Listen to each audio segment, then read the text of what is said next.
Listen, you smell something? Human emotions are materializing in the form of a viscous psychoreactive plasm with explosive supernormal potential. What a discovery, a psychoreactive substance. Do you know what this equipment is used for? Boggle or Super Mario Brothers? We'll have fun! Yeah! They're still doing it. Really quite good work there. My friend, don't be a jerk. We've got no choice. Call the Ghostbusters. Super Jackpot! Welcome to Extraplasm Podcast. It's the only podcast on the internet that views the 5th of July as the first day in its countdown to Puff Day, the day we annually get to inflate a large confectionery harbinger of tricks and treats in the driveway and leave them there for like 30 days. I'm your host, Jim Maritato, aka Think Maniac on the internet, and I'm thrilled to be with you for the 90th episode of Extraplasm. Joining me on the show this week is Gerritzen, Chief Creative Officer of Illfonic, who you may better know as the developer of Ghostbusters Spirits Unleashed. And I'm totally stoked to have Jared join us this week, as you all likely know that one of the places I spend a ton of my Ghostbusters-oriented online time when not making the podcast is playing Spirits Unleashed. It's a game I've been a massive fan of since its release day nearly 2 years ago, and it's kind of crazy to think about it, but that also means that Extraplasm is quickly approaching its second birthday. So it's pretty fair to say that this week's episode is really just about where I spent a lot of my time online over the last 2 years.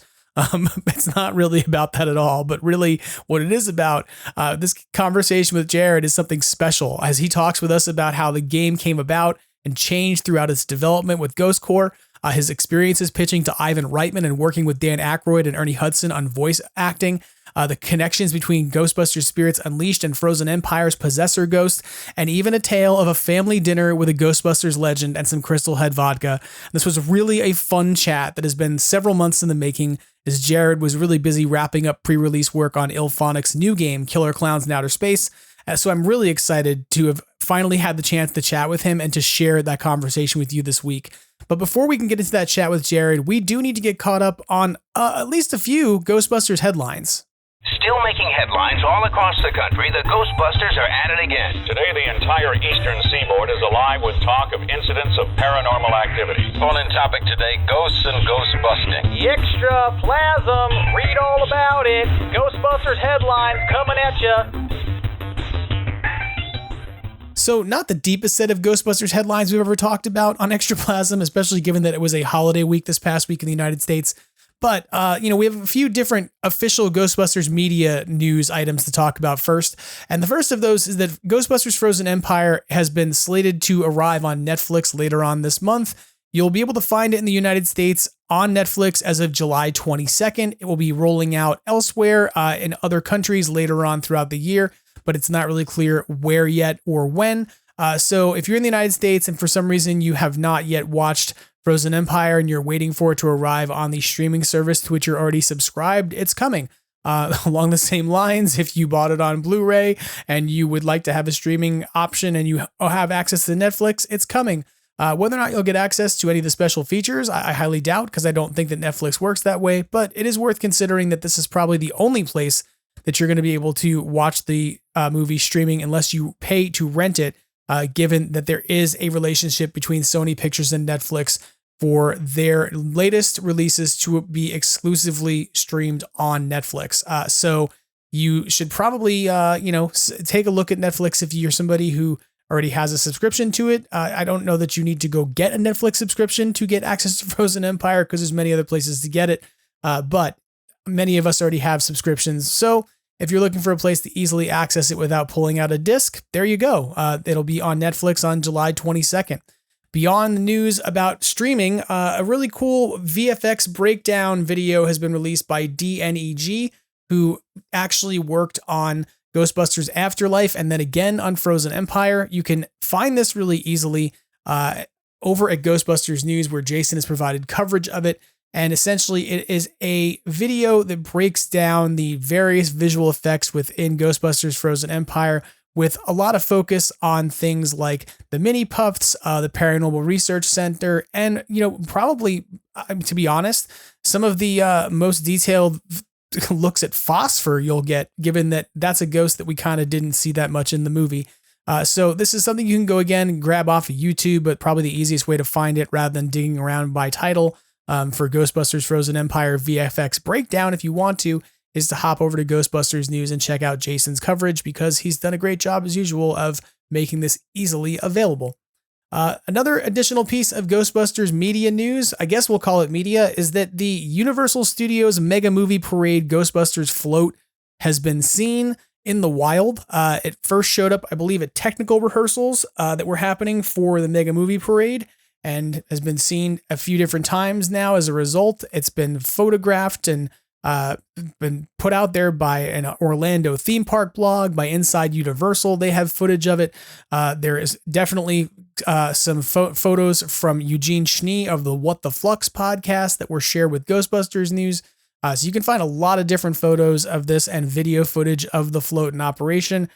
They have had a couple different issues with this. I know that there's at least one set of videos where the float breaks down and doesn't make it out onto the parade route for some reason. So it seems like they're still figuring this out. And still absent from the float is the Ecto 1 that's presumed to be coming alongside this, that Universal was having constructed for parade. So that is not yet something that anybody's seen as part of the parade, but who knows?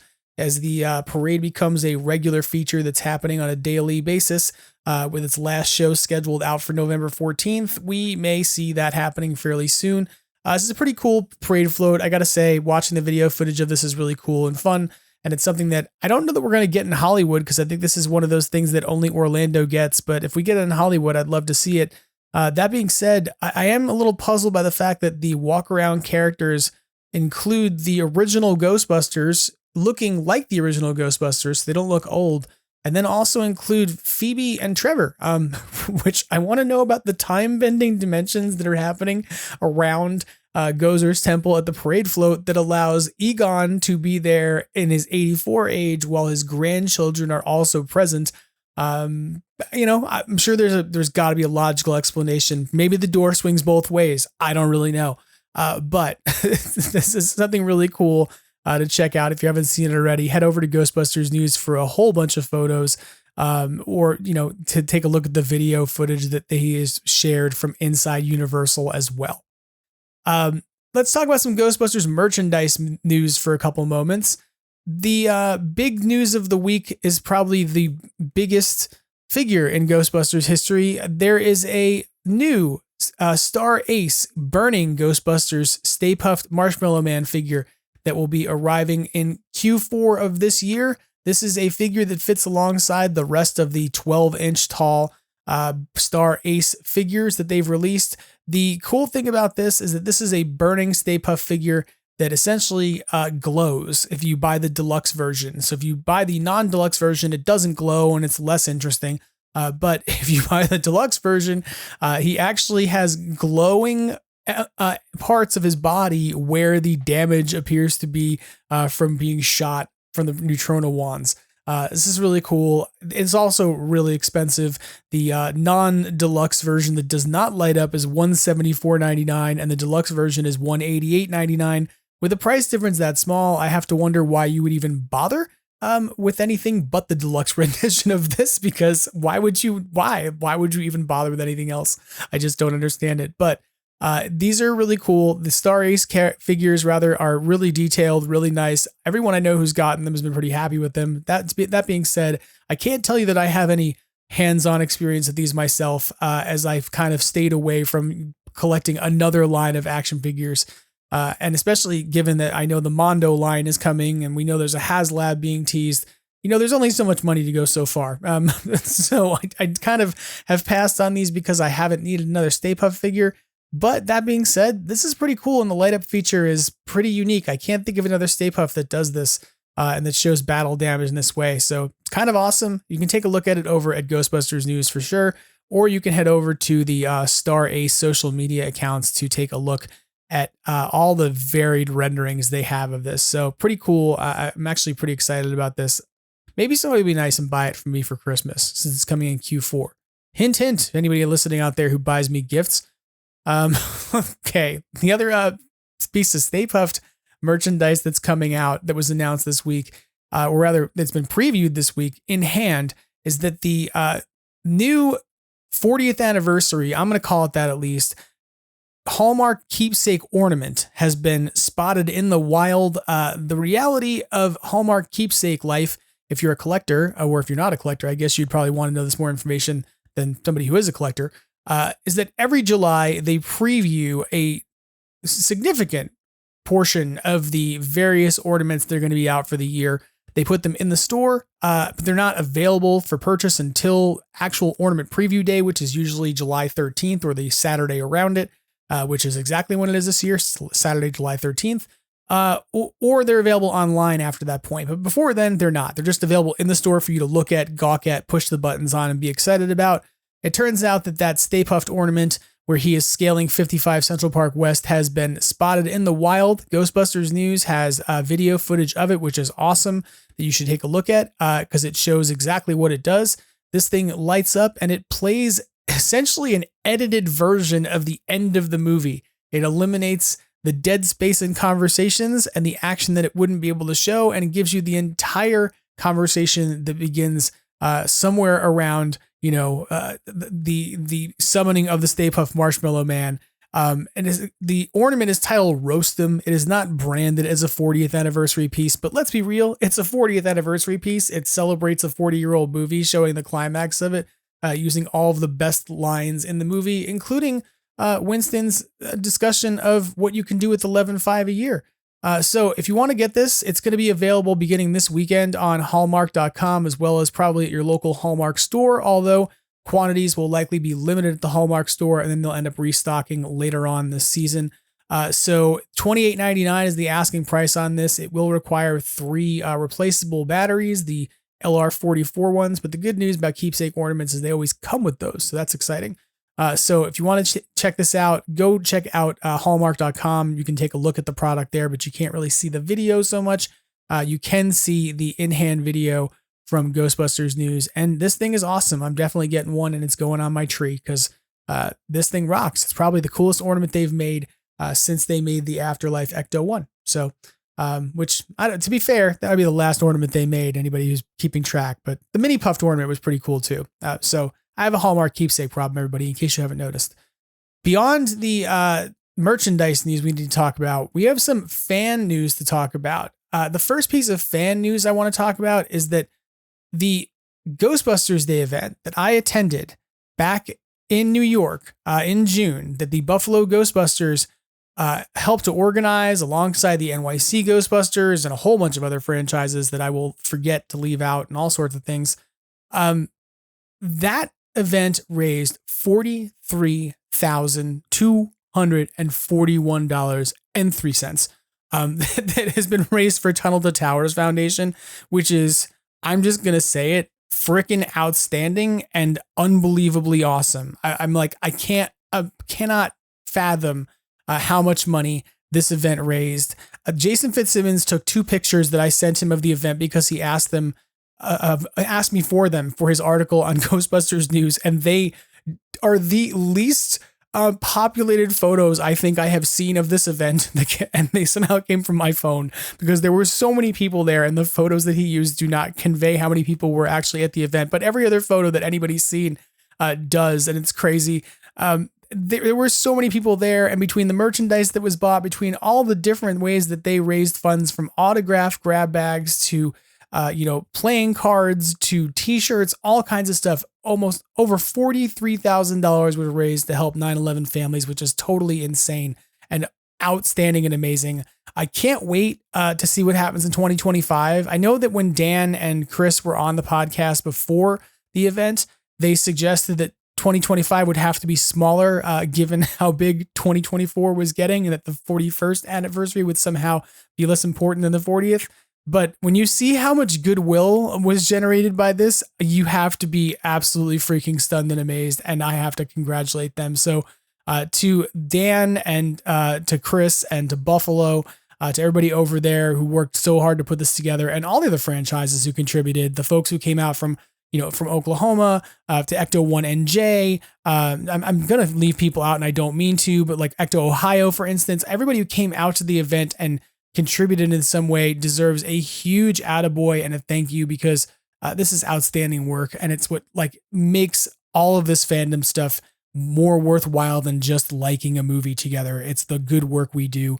And not to sort of like, sort of put this underneath it and be like it's a lesser achievement, but I mean, $43,000 is a pretty big deal. I do want to say a round of applause to Bob After Dark, Bob Anderson, who was on the podcast last week, who came on to talk about his Twitch stream that he was going to be running. He was hoping to, I believe, raise $500 for Children's Miracle Network via the Extra Life platform. Instead, he raised like $1,200. So congratulations again to Bob as well. And I hope we hear more of these stories. If you have fundraising opportunities you're doing out there, if you're in a franchise and you want to get some, some awareness of that, you want to get some coverage of it, by all means, make sure you're reaching out and letting me know, because these are the kinds of things that I think we need to feature on Extraplasm regularly and make sure people know about. They're the things that make everything we're doing better than just being fans. It's about being fans and giving back and doing something charitable at the same time in a cool way, and helping people. In a different vein that isn't really about fundraising, but is also still kind of cool. While this week's episode is certainly going to be about the Ghostbusters Spirits Unleashed video game, we would not be, talking about video games and Ghostbusters if we didn't somehow figure out how to talk about Ghostbusters, the video game from 2009. Ghostbusters News has a great story about a documentary that had completely slipped past me and I had no idea existed, called The Complete History of Ghostbusters, the video game. This is out on YouTube right now, and is apparently compiled by the YouTube channel Game Guys Reviews. This is really neat. It's an hour-long, essentially compiled documentary that goes through and looks at the history of Terminal Reality's Ghostbusters game. All told, it runs about an hour, and it's got some new excerpts from some recent interviews with folks like John Melchior, who is the executive producer, level designer Jonah Bearden, character artist Jesse Souza, concept artist Grant Gosler. So these are pretty cool looks at the game, especially because there's some discussion there of things like the parade level that didn't make it and that got canceled, etc.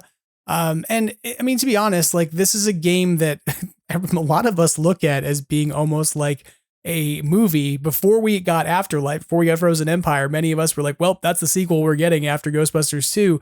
And you've probably watched behind the scenes things and commentaries on Ghostbusters 1 and Ghostbusters 2. So why not Ghostbusters, the video game? So again, you can check this out. It's on the YouTube channel Game Guys Reviews, but you can also find this really easily by heading over to Ghostbusters News to check it out.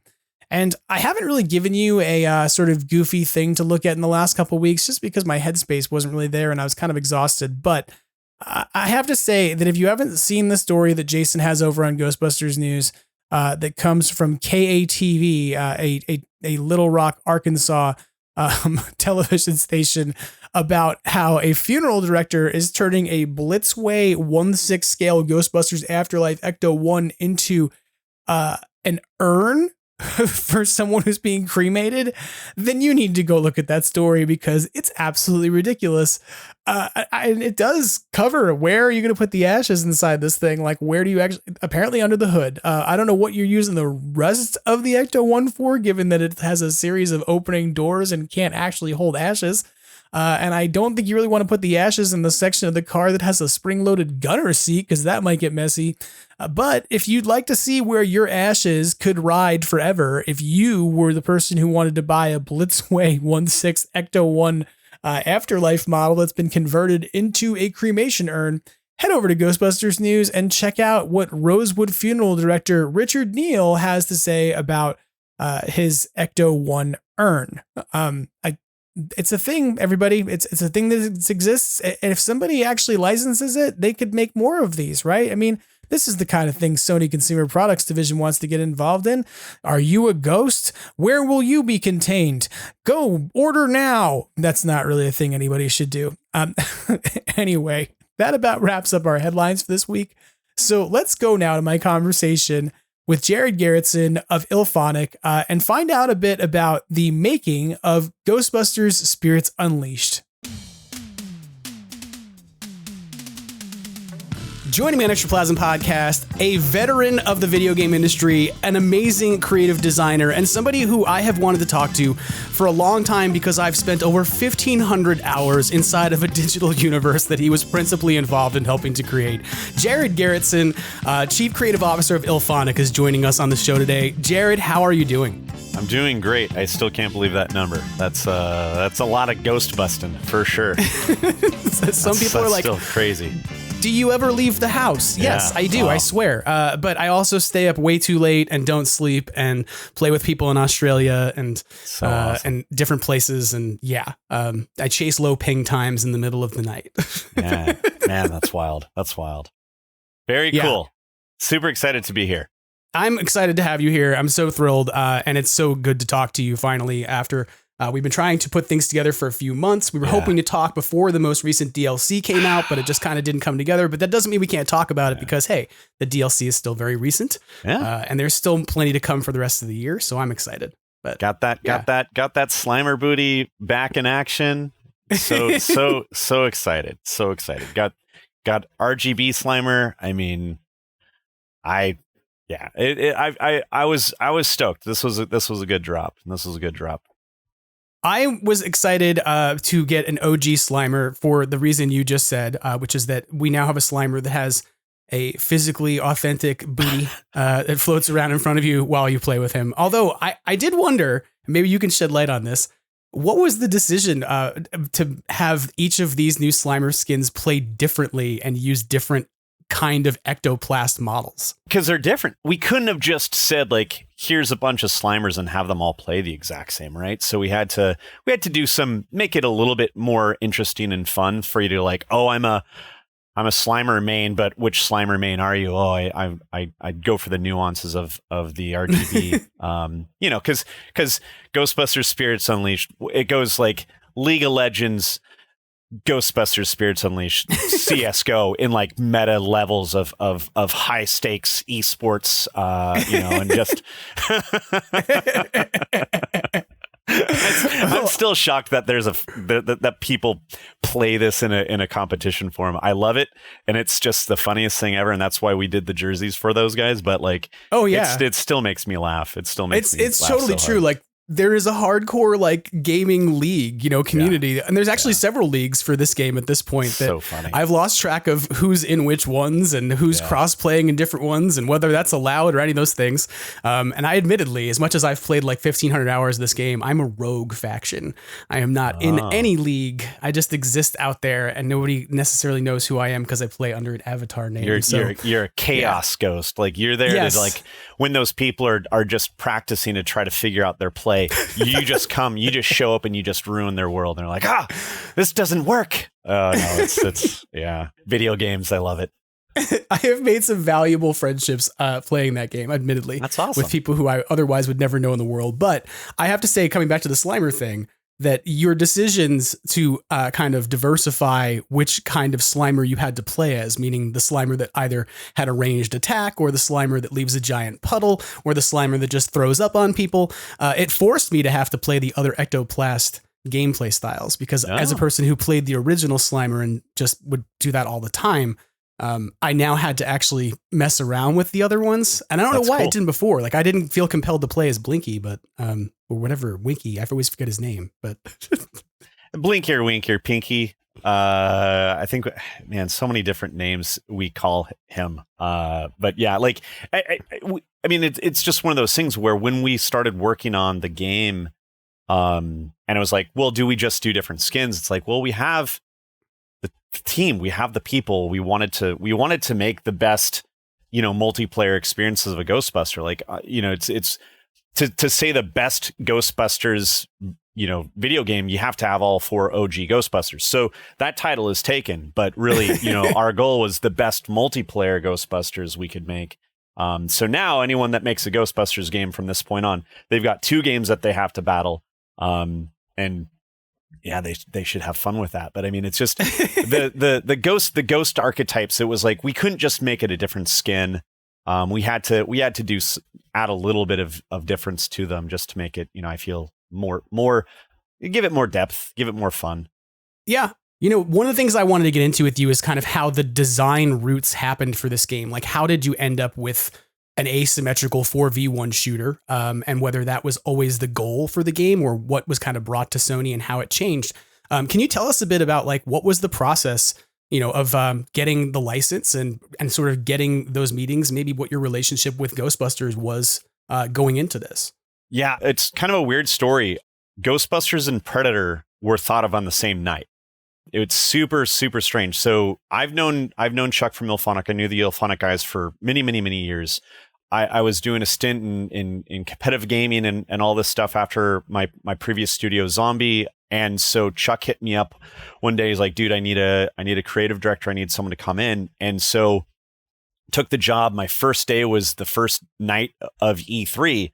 And Jordan, who was at the time a YouTuber, who became my design director, he and I met Chuck and everyone at E3. Jordan was there for other reasons, and we were just there. And he, you know, I think F-13 was out maybe like a month or 2 months by now. It was out. It was really a big thing. And so like we were all just sitting there, you know, talking about games, talking about like, hey, you know, this isn't done to death. I mean, it wasn't done to death. It was probably the first one that was first asymmetrical IP game, horror game, you know, Dead by Daylight, Evolve, all of the other Gary's Mod games were already out there. But I was like, I really love this asymmetrical thing. It's so different. I'd made a lot of shooters. I'd made a lot of, you know, red versus blue style team, equal team attacking each other. But, you know, I was playing the shit out of F-13. I was like, this is so interesting. And then we're like, what other IPs could we do this with? And of course, Jordan instantly said Predator, and I was like, dude, Ghostbusters too. And then we said like Jaws and a couple other IPs. And so it was really wild because the next day Chuck met a guy from Fox and Chuck's like, oh, we want to talk to you about Predator. And then it became history. And so when we were working on Predator, we have to work on games like, you know, the idea 2 years ahead. Like right when we start a game, we're already trying to figure out what that next game is because it takes so long to get things and the whole rigmarole of video game business. So like, what's the timeline then for like when you get started on this game, on Ghostbusters Spirits Unleashed? 2018. Okay. Was when was the very first photo of the Ecto-1 on the lot at Sony Pictures. Gotcha. We came in with like a PowerPoint document. It was Eric Wright and a couple of BizDev people from Sony Pictures, and we presented and we talked about F-13. We talked about what we were doing with Predator. We talked about like the meta, the gameplay of everything with Ghostbusters, and we all, you know, got really excited. We started moving forward, and then when we wrapped up Predator was when we had gotten all the business terms and all that stuff done, and then they're like, by the way, you need to do this call. And this is when COVID, because like we shipped Predator like deep in COVID. Most studios were like shutting, just like, we're going to figure this out. We were like, we were unable to delay. We were unable to do anything other than ship the game by the date.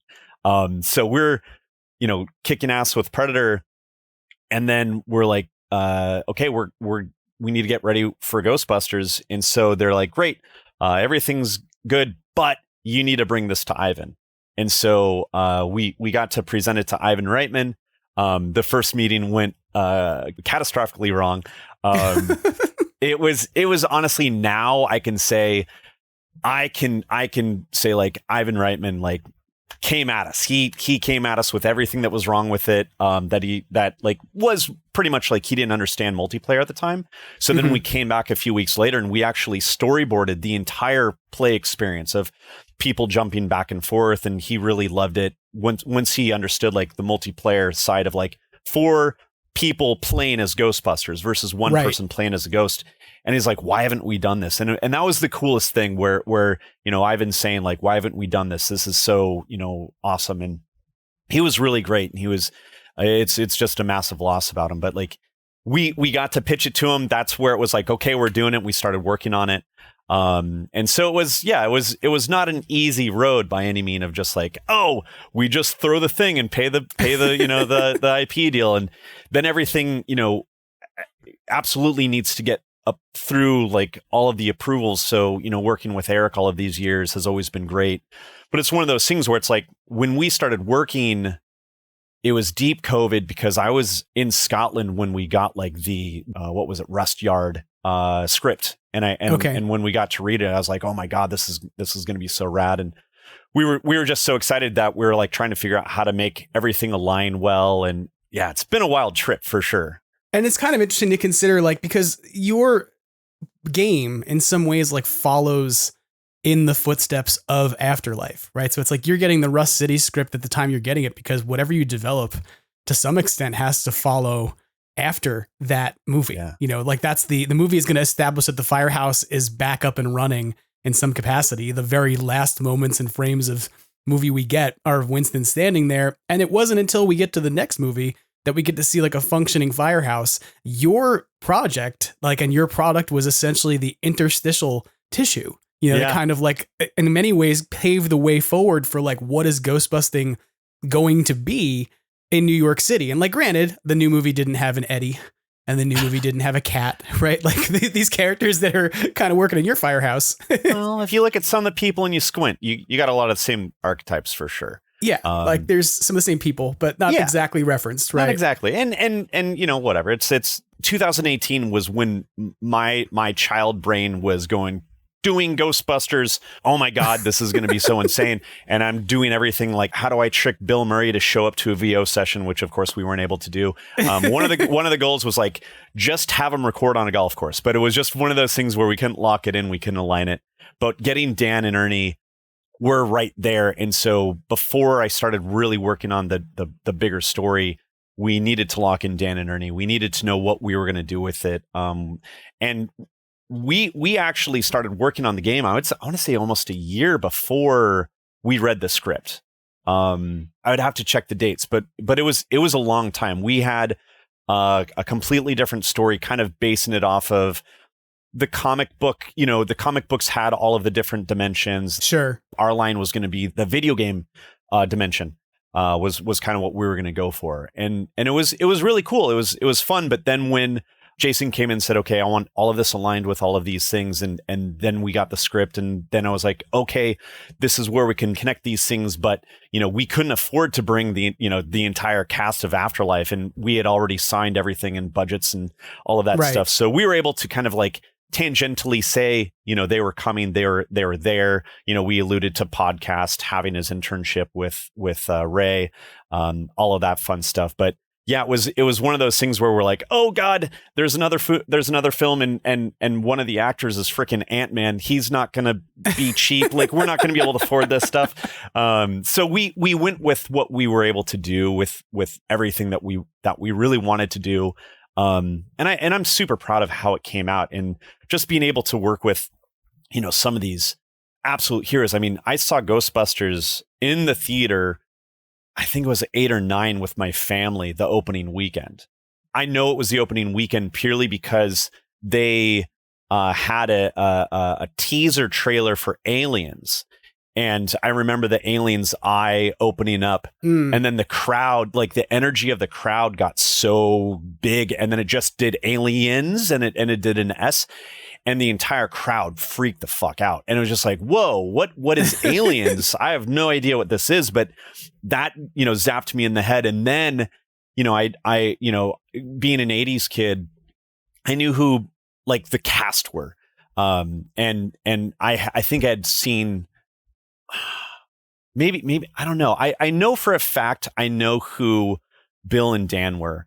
I don't think I'd seen Stripes or anything yet. Maybe I had. My family would always watch movies, and I had an uncle that was a big SNL super fan, and so just the excitement of the live audience on that opening weekend, that it was laughing, everyone was having a great time. Honestly, it was probably one of my first like scary movies I've ever seen, because I remember for like a good year or two jumping to a light switch because I was so afraid of the dark at that point, because the librarian messed me up so bad. But yeah, I love that film so much. And it's one of those things where it's like, people were like, oh, I'm a Ghostbusters fan. Like I made like cardboard box proton packs. Like it was before, right. Those Johnny come latelys like Greg Miller with his, his real Ghostbusters proton pack. Mine was cardboard. I had to make mine. But it's just one of those things where it's like that movie was such a strike. So when I was able to actually have the thought of like doing a video game around it, it was like so awesome. And still to this day, just talking about it and just remembering when we're doing a ghost, like this is happening, right. And going back to the team, and everyone's such, huge Ghostbusters fans. And it was just a really cool chain of events to be able to do something as big as this, Well, I will say to anybody who's listening out there and wondering how big of a Ghostbusters fan Jared is, when we both got onto a webcam with each other, you said, "Oh, good, your room is full of just as much Ghostbusters stuff as mine," which I think is totally true. We're looking at each other's random collections of overpowering Ghostbusters stuff. Just so if anybody's wondering, like, does he really a Ghostbusters fan? Yes, no, he really legitimately is. I am. I haven't. It was one of those things where when I was getting a new car, I was like, do I buy a new car? Do I buy a white new car? And that happened to me. And cover it with Ghostbusters stuff. And I was like, that totally happened to me. That. I wrecked a car. In 2019, right before COVID. I bought a white Honda CRV. And then you did before I did not do the full conversion. I bought some magnets and I bought like a magnetic light bar so I could put it on Halloween. And we took the car out and we drove it down the street and like took it out to a restaurant around the corner and drove around the parking lot and said hi to people. And some woman walked up and she goes, "You just buy that car?" And I went, "Yeah, I did." And she goes, "Did you buy a white car on purpose so you could do that?" And I went, "Yeah, I did." I was like, "Thank you for calling me out. You totally spotted this." Yeah. And going back to what you're saying about the first time seeing it, I thought it was funny. I saw Teresa Burkett, who worked on the Ghost, in the Ghost shop. And she said to us, where a bunch of us are standing around who are in our 40s. And she's like, "How old were you guys even when you saw this movie?" And I immediately was like 4. I was at the drive-in. My parents thought I'd fall asleep. I didn't. And I was afraid of the fridge for a week. Yeah. Right. Like, and it's vividly like I can remember being afraid of the fridge. Drive-in double features where parents went and like, okay, they'll go asleep. And then you see the most horrific films ever. It's exactly. Just, that's how I saw Die Hard too. Like 6 years old. Yeah. I think I saw Blue Thunder in that scenario. But no, I mean, Ghostbusters, it's in my youth. It's in my DNA. Like, I was a massive RGB fan. The Ghostbusters is definitely one of those things that like I'm a big fan, but being able to be a part of it and being able to be, someone that was able to do stuff that actually, ended up in a film is just absolutely wild. It's absolutely wild, absolutely love it. So, yeah. Well, I'm glad that you had the opportunity to do it because it's given us a great game where I've obviously spent a lot of time. Yeah. That's so wild. One question I had and have had since the beginning of this process of like sort of the game being marketed and coming out is that I found it interesting that Sony decided to go with an outside studio rather than develop in-house, like given that they have their own video game development and publishing wings and stuff. Like, do you have an idea or a sense of what caused them to, or sort of caused Ghost Corps to say, "Hey, let's open this up to different studios rather than going internally"? So, I mean, it's one of those things where Sony proper is what we all, it's like, oh, it's got PlayStation, it's got all that stuff. But the thing is Sony Pictures is ran by a completely different group than Sony PlayStation. Sure. Sony PlayStation and Sony Pictures are very, very different.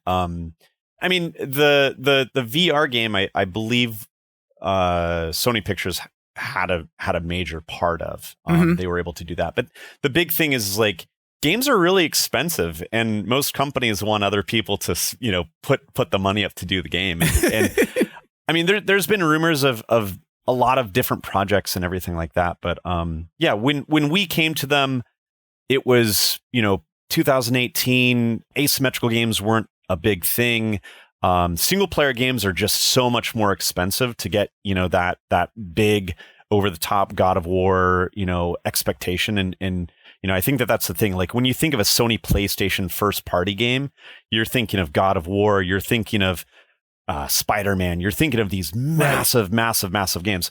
I would absolutely love a $500 million Ghostbusters game that, you know, that we can just sit here and theorize, you know, the GTA of Ghostbusters, and it you know, they got every single person and blah, blah, blah. And then that's everything. Anytime that we announce a game, that's what everyone wants, is they want like the $100 million, $200 million game. Right. But it's just one of those things where it's like, how many people are going to buy the game? You kind of, you know, do, you know, business math and you know, you make a game based off that budget. And I feel like we swung for the absolute freaking fence for what we were able to do. And, you know, the Ecto edition after last December, like now you can, you know, go up against Sam Hine and you're able to, you know, play the game completely offline. And I don't know, I'm just super proud of what we were able to do for the budget that we were able to have. And I'm happy that Sony didn't hold it off to someone else. And, you know, because who knows if we would have ever seen anything like that. Agreed. I mean, I just think it was historically interesting to me because I thought about the original, like Ghostbusters, the video game, you know, the 2009 game, right? And even then, that was a situation where that was something that started out, I believe, with like Sierra. And then as Sierra kind of like wrapped up, that IP ended up being sold off, I think, to Activision or something eventually, right? And so like it's kind of weird to consider it that Sony has not really developed those games in-house and has offered them out to different studios in the past too. I just wondered about what that was about. Yeah, Sony Pictures is a movie company that owns a bunch of IPs, and Sony PlayStation is a video game company that owns a bunch of IPs. I don't know how they're connected with like the Spider-Man thing, but maybe they are, maybe they're not. I don't know. It's a weird one. It's like theorizing on the business reasons for things. You know, why aren't they putting out all of the Ghostbusters stuff that we want? It's business reasons. It's all of those elements. Money is really kind of hard to get these days, and so yeah, it's just a wild one. No, I found it interesting. Independent of whatever the rationale for why they didn't choose to do it in-house, I'm glad they didn't, because that means that you got to make the game you got to make, and we get to have this conversation. Absolutely. And you all did a great job with it. And I think that, you know, I think when I think about the ranking of Ghostbusters video games, I think it's fun that you kind of said earlier that, you know, the best Ghostbusters video game has to be the one that has the original 4 guys in it, but that you all developed the best multiplayer game. And I would agree. Like, I think that you've created a great like multiplayer environment for people to get down in. My question though is sort of, what was the process like for writing a story? Because you did have to develop like a narrative story. Did that all happen in one giant chunk? And then like you've released it out in individual pieces? So it's one of those interesting elements of development where it's like, you know, if you look at Illfonic projects, you know, going back the 15 years we've been around, we haven't really done a lot of cinematics and story. Like we did tapes, we did audio files. I love storytelling. It's just one of those things where it's like any one of my games, I build up a world, I build up as much as I can. So then I can decide different things in the game and figure out all those elements. And so when we came out of Predator, it was so awesome to work with Arnold and doing the Dutch tapes with him. And I was able to write those with one of the devs that we have. And so when we started working on Ghostbusters, like, 2 things: we need to have Dan and Ernie, we need to try for Bill, and we need to try for to tell a really cool story. We can't just do audio files. We really wanted to do a story. And so it was more a matter of me going like, okay, we've never done this before. We built up our cinematic team, you know, crunching numbers and going like, okay, how much time, how much per minute does it take? And so it's like, for a minute, it's a month. For, you know, for X, it's Y. And so we're like, okay, this is our launch date. This is how many minutes we have. This is the story we could tell. And the team went above and beyond. They kicked the shit out of it. It was really great. And then when we got done, there was always this thing where it's like, man, you know, we could do something cool here. And when we decided to do Ecto Edition, and Ecto Edition was, you know, that full year of full support. The end goal was like the Switch and true offline mode and being able to play the game by yourself. I was like, hey, we've got the cinematic team for another year. We've gone through the pipeline. We know what we can do here. What if we change this end to have this thing, and we could put this here and we could do that? And so that 2-layer story happened independent of each other. Gotcha. And like me going to Ghost Corps and saying like, oh please, let us have Sam Hine. Like, please give us like, let us allow us to have this bad guy. And it was awesome because Eric was like, yeah, like this is actually really cool. Sam is one of Jason's favorite ghosts. And so we were able to do it. And so, yeah, it was like the initial one was, okay, we got Dan and Ernie. We have this much time with them. We have this much cinematic that we can do. We have, the camera controlled cinematics, and then we have X minutes of non-camera controlled cinematics. I wrote the high level, and then James and Elise Willems, some of my favorite people in the world, they worked with us on Arcade-ageddon. They did VO in Predator. I've known them for a really long time. And so when we started working on Arcade-ageddon, it was more for them to learn how we could write together and how it can work. And then so I brought them onto Ghostbusters. They did an amazing job with the dialogue. They did an amazing job at like flushing out my childlike writing to become normal. And so it was just this awesome chain of events. And so, yeah, they worked with us. And then our first VO session with Dan and Ernie were unfortunately during COVID.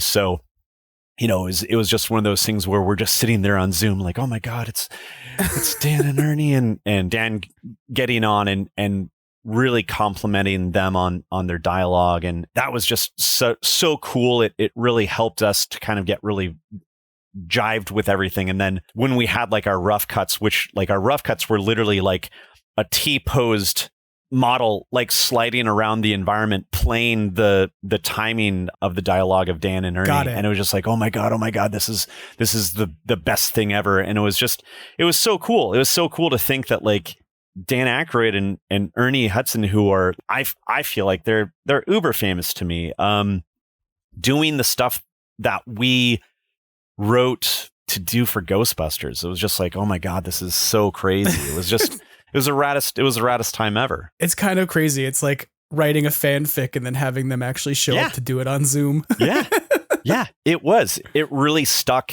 in my head. Absolutely. By going like, oh my God, this worked out. And then the great part was after COVID and when life started going back to normal, Chuck, our CEO, and I were talking. He's like, I think that we could do more of the story. And then we got it approved. And then it was like, oh my God, I get to get another session with Dan. And I said, I'm not missing out on this session. I'm going to travel anywhere in the world to be at this session with Dan. And I'll let us talk about some other stuff before I talk about my greatest day on earth with Dan Aykroyd. But yeah, it's been an amazing project for sure. You kind of touched on what I was getting at too, because I wondered how much the voiceover was done like all in one shot, or whether you did have multiple sessions where you came back to them a year later and said, hey, let's expand on the story, or whether it was something where you've had it, just kind of like, hey, we've got it all in a box and we get to pull it out piece by piece when we're ready, versus going back and saying, look, this is what we've got done so far. Why don't you come back in and do some more with us? We're absolute crazy people. We wrote the You Saved Winston story. Right. And then when we decided that we were going to expand the next Ecto edition, it was literally like me calling James and Elise and Jordan and saying like, got this crazy idea. If we branch it right here, we can have Nameless doing these things, and then we can roll this scenario to happen. And then we can have you battle Sam Hine in Tobin's dimension, essentially, that we made, which was like a spiritual halfway point. Right. And it all worked. It wasn't planned. We literally we're just like we're fan theorying our own stuff at that point. And it was just really cool because, we were able to get like Rahul back, we got Greg Miller back, we got we got Kat and Eddie back, and it was just one of those really cool things where it's like, this is going to be even neater because we're able to give it a lot more meat. And right. I just wanted Nameless to die so badly too. So that was, I just needed to make sure that Greg Miller knew that he could never show up in a single Ghostbusters anything because Nameless is dead. No joke. I actually wanted to have like a post-credit thing where Nameless was still alive and possessing people, but we just didn't have the time to do it. So maybe if we do an Ecto edition 2, I'll do Nameless is still alive somewhere. But yeah, no, it was awesome. It was beyond awesome. Oh, I have to say, I did get to interact with Game Over Greggy at the premiere. He's one of the folks that Jason and I had a chance to talk to. And I realized afterwards, he walked away from me and I was like, I just talked to Nameless and I totally forgot. Yeah. Yeah. Dude, I've got video of us finding his voice. We were recording in LA. He flew down and Greg has his normal speaking voice and then he has his Game Over Greggy speaking voice. And I was like, I don't want that. I was like, give me the smarmiest, just the shittiest voice you can do. And he started to do it. I was like, shittier. I was like, it's like do a bad Gilbert Godfrey with whatever. And so the best part was the recording is the first session was we were doing the overlay of Ernie possessed by Nameless. So he's talking like this. And dude, Ernie Hudson is not a Disney villain for no good fucking reason. Like, I don't understand his Nameless, just deep booming voice. Yes. When I had no idea that he could do that. And so when we did Ernie's VO session, he's doing all of his Ernie Hudson Winston stuff.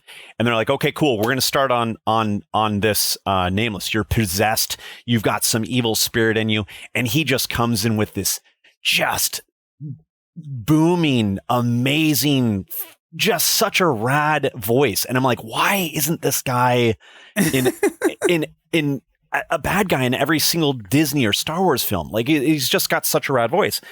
And so we have this amazing voice of Ernie doing blah, blah, blah, blah, blah. And then Greg follows up live.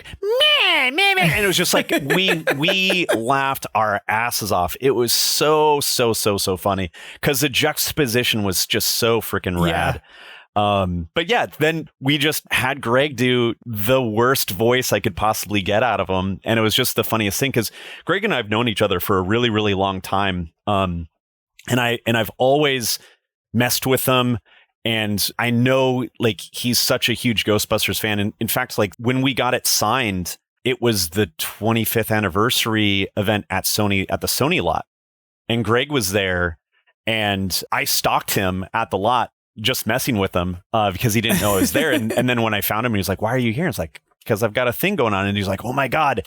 And that's where I was like, dude, you're in the game no matter what. And I didn't know what he was going to be until we wrote Nameless. And I was like, oh, this is going to be Greg. This is going to be so fun. And so that's FanFest, right? That's the 35th anniversary event. 35th. Yeah, not 25th. So we were all there. We were all in the same space. We just didn't know each other. Yeah, no. And it's such a bummer because I've been to so many comic book conventions and game conventions and all that stuff. But like, until I went to that, I didn't truly understand how awesome the Ghostbusters community was because there was so many people doing so many things that were like for their community or for kids and all of that great stuff. And it's just, it was one of those things where I was like, okay, we need to not only make sure that this is like truly to this group of people, but like, that's where like the shapes and sizes slider came into play. That's where I was like, we need to have like the craziest customization on this. And like, we did too much for sure, but like, it was still one of those things where it's like, we gotta do this. And our art team just really kicked ass, and our engineering staff, like everything. It's just like, it's not just like me writing on a piece of paper or Jordan writing on a piece of paper, like have Slider that makes this. It's like, that was a lot of work. And it's been super fun. Super fun. I appreciate all the opportunities you've given people to customize, what they can do in the game in terms of the different gear they can wear, the different appearances. I mean, when the game started out, there was like one gear shell. Mm-hmm. Right. There's like, that's it. Like, this is what you've got. This is the proton pack as it exists in the original movies. And then you can modify it by adding in the different upgrades and things that you could unlock through gameplay, which was cool. Right. But now, like at this point, you've really given people like you all made a cardboard pack. I thought that was the funniest part. Was the funniest thing you did was you did real Ghostbusters packs. You've done extreme Ghostbusters packs. And you're like, what else can we do? You're like, well, what if a proton pack and all the gear was made out of cardboard because you were a little kid and needed to build it out of cardboard? And I was like, That's hilarious. I played with the cardboard gear for like a solid 3 months because I thought it was hysterical. But I mean, and that's the craziest part is like I get to just put my terrible ideas in this and people have to deal with it. But I mean, it is just one of those things where it's like when we did the packs, the gear shells came in pretty late. And what it was like a lot of people are like, these are really cool, but I want OG. Like that's all I want. And so I'm missing out on all of this tech and all these, attributes. So that's why the gear shells came into play. And then we're like, you know what? We can do this with everything now. Right. It was like, oh my God, we have to do the real RGB. Like that was the thing that like made it go like, oh, we're doing this. And then we threw the other ones in. But like, yeah, like that, the RGB proton pack is like absolutely my favorite. We're not done. We still have a couple other crazy ones, pretty crazy ones, honestly, that are completely out of the mad brains of Illfonic, which it's just which like a will be vacuum really cool. cleaner on somebody's back, dude. Nintendo would sue us so quickly. No, it's just one of those things where we have done a lot of really great stuff with it, and it's because we're fans. Like that's the thing. It's like as much as I'm a fan, it's just one of those super fun projects to be able to do all of this and pull from all of the years and years and years and years of Ghostbusters. So it's been a fun one. I think the way in which you've pulled upon all of the design elements from the canon, like you've got all these different gear shells, like you talked about, you've got all these different characters, you've got all these different ghosts, obviously, like Munchers in the game, Slimers in the game, the Terror Dogs are in the game in a different capacity of sort of their disembodied forms, like they are in Afterlife. But one of the things I noticed about the game that I wanted to ask you about is how much does the game draw upon the real world?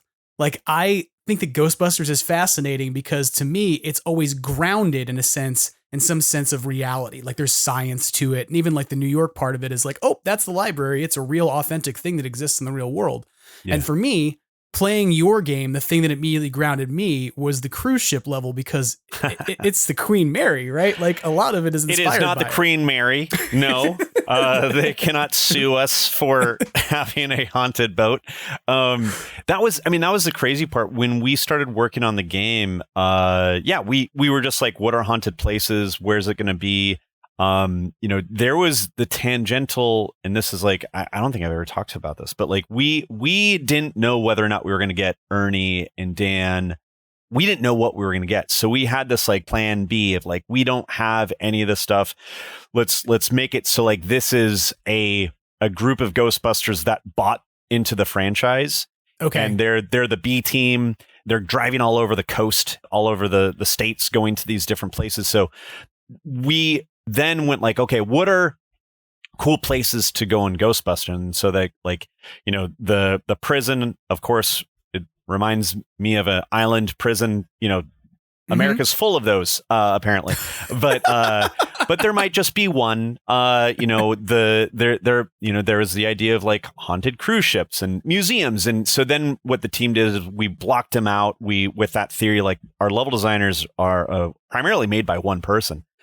He really kicked the shit out of these maps. And so when we started, it's like, okay, just literally like 2 sentences, kind of like this location, kind of like that location. And then he would go and block it out. And then the art team would just come in and just literally just do such an amazing thing. But the great part about Hunter, our lead designer, is he's really kind of like an artist as well, where he's building these things that look real. He's looking at references and going like, okay, I can kind of change this and I could connect it here and, all of that stuff. And so, yeah, like I feel like most of the places are very, very close to a location that's very real. Like the brew pub, it's really funny. It's pseudo based off of Tacoma, which is where Illfonic, one of Illfonic studios are at. And so gotcha. Microbrews are really popular. In fact, when you're in the brew pub and you look up, you see this clock tower. That's actually the Tacoma clock tower. So we pull a lot from like real locations and everything like that. And we thought about like, oh, we should do all New York.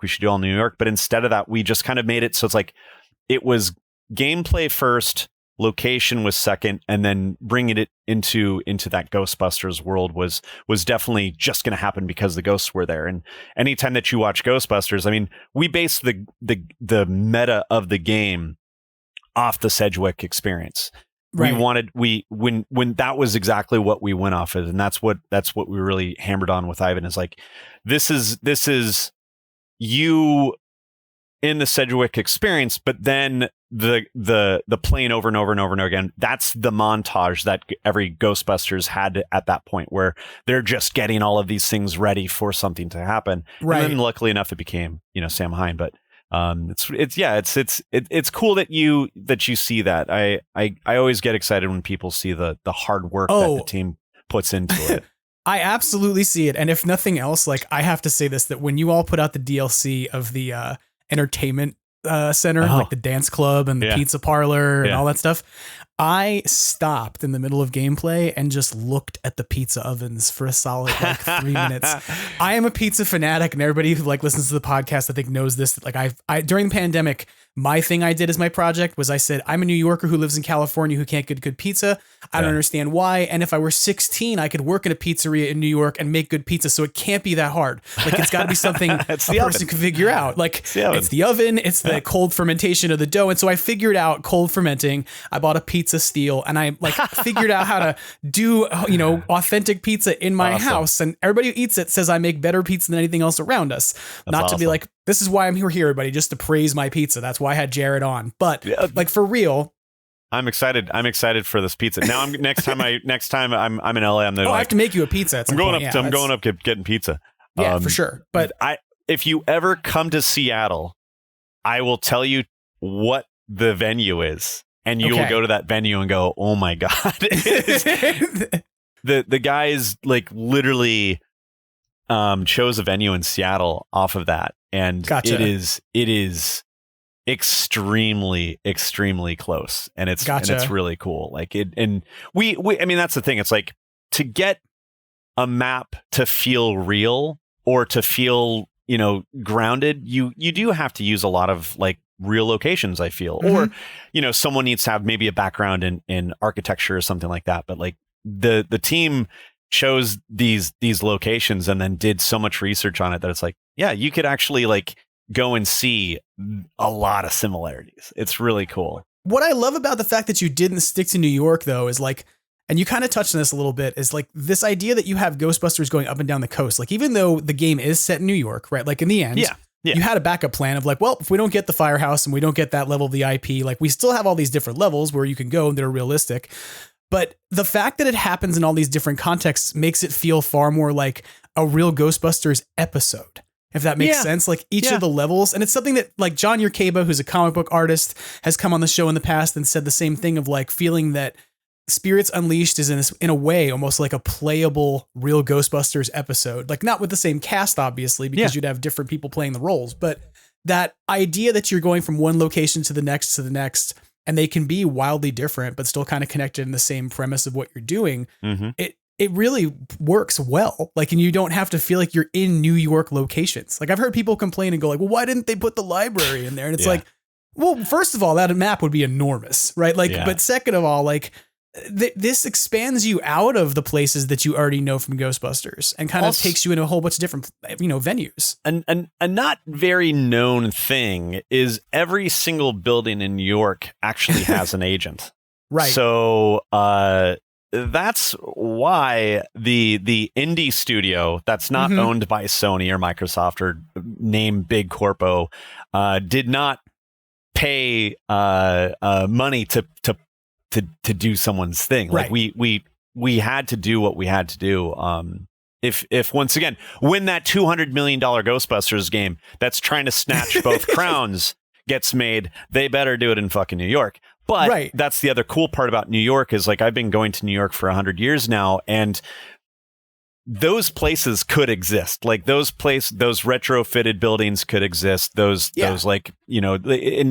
And yeah, like if you live in New York and if you go to New York a lot, it's like, oh, that's not what the museum's like. But there could be a pop-up museum that could have had the exact same, type of feel with it. Or, Sure. The edges of New York and Brooklyn, one of the other boroughs or something like that. But yeah. But to me, like that's part of what I like about the gameplay and artwork style that you all created was that it feels real, but it also has a sort of like, there's no uncanny valley part of it where I play that game and go like, oh, it doesn't look like a real Ray stance. It's like, no, it's an animated version of Ray stance. Stylized version of it. Stylized. Yeah, exactly is what I'm looking for here. And it like gives this sense of kind of like episodic, gameplay, if that makes sense. And the level to me that comes to mind the most, and I am interested to know this, like from whose mind does all of the pirate character theming come from in the fun zone? Because I'm like, these characters are not like something that exists out there. Somebody created all of that. That is 1000% James and Elise that like did like the writing of a lot of that stuff. But then the art team, God, how did Fun Zone? I think I don't even remember how it happened. I think the team were like, let's do like a Fun Zone type of laser taggy thing. And then of course you're like, oh, we could do like a Chuck E. Cheese type of thing. And then, that was like our art lead on the project. Aaron was probably on that. Cole, our art director. Yeah, that was a weird one where it was like, we were doing a lot of traveling for, I want to say Gamescom or something like that. But I remember coming back and going, we have a laser tag area in this now. And then like coming back and seeing the animatronic characters and just like, what? Like you guys are going crazy. And I was so hyped on it because it was just, everyone knew by then. And there was just this really rad groove that we were getting on and everything like that. And it just, and it was the last few of our maps for the Ecto edition. So we really wanted to, I love it. Do an awesome job with it. And it is just an absurd map. It's just so funny. It's so fun, but it's like, it's kind of hilarious to think about this though, that like the last couple maps that you've all put out, they're so wildly different to me from say the first maps. Cause those all had like a consistent singular theming to them, right? It's like you're in the prison level and inside the prison, there's a laundry room and there's a library and there's this. And instead, like the last couple, they're kind of like these entertainment places that have multiple things going on in them. So you can be inside of a comedy club, or you can go upstairs and be on a dance floor, or you can go upstairs and be in a pizzeria because it's a complex. And the same thing kind of happens with the Fun Zone, where it's like, you can be in the laser tag area, you can be in the arcade, you can be in the bowling alley, and there's all these different things to hide in and jump around in that kind of makes it, I don't know, like more complex. I'm reminded in a way of like the museum level had the same kind of thing going on of like, it's an overall museum, but each section of the museum has distinctly different theming to it that makes it kind of fun, I mean, it's once again, it's like budgets. It's how many people were on the project, but also like how many, like when you're a dev, it's like you get into this groove where you're not worried about like making all of the secondary props. Like, oh, we've got all the secondary props we need. Like when we're in that first phase of those first, 5 maps, it's like, oh, we need chairs, we need tables, we need this, we need the all of the assets that the ghosts are able to jump into. Right. And then when we're working on Ecto, is like, hey, we've got all this stuff. We don't need to make these small pieces. We've got all the small pieces. Now we could do a lot of more and more and more and more. And so that was just kind of the cool byproduct of us finishing the game before the Ecto edition. And then the Ecto edition was like, hey, we've got all this great stuff. Let's just keep on throwing it in. That makes sense. And it means that you have like where your creative design at that point is going on new stuff is like, a possessible pirate who's a parrot who can fly and flutter in the air 4 times if you happen to double jump with him. It was so stupid. Those guys are crazy. Yeah, I mean, the guy that made the trash bag, and it's one of those wild ones where, my position is like I oversee the game. I'm the game director, where it's like, okay, I'm doing all this stuff, but then I'm also the chief creative officer. So now I'm going and doing events and I'm doing all this stuff. So I'm like, I'm not in it as much as I would be like Jordan is. Jordan's in it every day. And so I come and like, I have to do like a press event or something like that, especially like when we're shipping games, like we're constantly gone. And so I would come back and just go, what are these guys doing? And it was just so awesome. And it just like, I'm so proud of this team. Like, it's one of those things where it's kind of a bummer where the way that movies work, it's like, okay, it's a small group of people. They get it all done. They do a smaller group of people gets the actors ready. And then you film, and then all of that usually goes away. And then maybe the next film, they could grab some of those people or some of the same houses. But like when we started Ghostbusters, it was the same group of people that worked on Predator. We knew each other really well at that point. We grew and we grew and we grew. And then that team, kept on going. And then when we're like, okay, we're going to do Ecto, it's like, great, we can keep on doing everything that we know. All of the answers were done. Just keep on banging this stuff out. And it's kind of like that. I feel like Ecto Edition was kind of like our sequel to Spirits Unleashed, where it's like, here's more, here's more polish, here's more maps, here's all of this great stuff that we're able to do with it. And it worked out really well. I'm super proud of it. I agree that it was amazing. I love it. Thank you. I think if I didn't, I wouldn't be spending 1,500 hours. You put your hours in it. You put your hours in it. That would be weird. Sure. It would be weird if I was like, I hate this game so much that I spent 1,500 hours documenting every single thing that's wrong with it. Oh, and believe why me, I think those guys exist, and we read it and we make the next one better. I mean, it's all about growth, really. I'm going to send in insulting comments now that are like, this game doesn't hold a candle to the David Crane Commodore 64 game. No, I'm kidding. I love this game. It's so much fun. It's but awesome. One of the things, I asked you about this idea of like how much you're referencing things out of the real world. And then there's this really weird thing that happened, which is that I went off to go see Frozen Empire. Mm-hmm. And I'm sitting in the front row of the AMC at the premiere. And all of a sudden, I watched a Possessor ghost jump into a garbage bag, seal itself shut, and go running away from everybody almost exactly the way I've seen it happen for 1,500 hours in a video game. Yeah. Jared, is there a connection between these two things? you know what? In the universe, tangential canon is the thing that we call it. But yeah, no, it was kind of funny because we're working on the game, we're working on all that stuff. Afterlife comes out, and then one day Eric hit us up and he's like, "Hey, can we get a lot of reference for the garbage bag?" And we get that from time to time, like, someone needs to see something to approve it or whatnot. But the game was out, the garbage bag was already out. Right. And we're like, what are they doing? Like, why do they need all this information? Why do they need all these shots and everything? And then Eric admitted to it. And I was like, oh my God, you guys are doing the trash bag in the film. And I was like, oh my God, like what? Like it was so cool. It was so cool.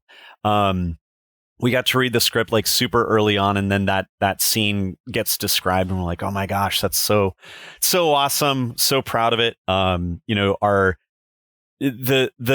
idea of the Possessor stuff, it's very Gary's modish. And it was one of those things where we're like, yeah, this is going to be super fun. But then our tech animator, Thomas, he got a hold of the trash bag and he made that absurd trash bag run. And that was still one of those things where it's like, what the hell? Like it's like, there's been so many times where, I get a build and I'm playing the game and I'm just like, these guys are just so fucking funny. Like the starfish, I actually had to stop.